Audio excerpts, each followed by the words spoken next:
Mama, kailangan maniwala ka dahil nandito ang totoong si Anselmo. Nandito si Anselmo, Mama. Hindi naman siya si Anselmo. Sino siya? Si Anselmo. Si Anselmo siya. Ibig mo sabihin? Siya ang ama niyo? Excuse me. May papakit ka na naman. Anselmo? Papa? Totoo ba ang sinabi ni Mama? Marcy, gusto ko lang pakilala na finally. Ang iyong tunay na ama. Ansel, Papa, I miss you so much. Can I miss you? Siya ang naging bunga ng isang gabi nating kababuyan.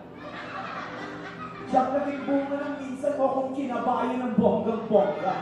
Mama, paano ka bongga yung kabayo yung ginawa? Kinakabayo niya ako habang kumakanta ako ng bongga, kaya bonggang-bongga. Mama! Papa? Sige ba ni Baby? Bongga! Papa! Kung hindi mo lang siya Anselmo, bakit hindi natin siya pamili? Kung ano pa yung pamilya siya sasama? Halika dito sa gitna, Anselmo. Patunay mo isip ko dito. Anselmo! Anselmo, nagpipills ka ba? Anselmo, mamili ka. Anselmo! Sasama ka sa amin yung mga anak mo? Sa mga hayop na yan. Alam ko kung ilang gustong tut. Bago mo sagutin yan, Anselmo, may tanong ko lang. Ano bang yun nila, Anselmo? Gaga, cellphone yun. Balik.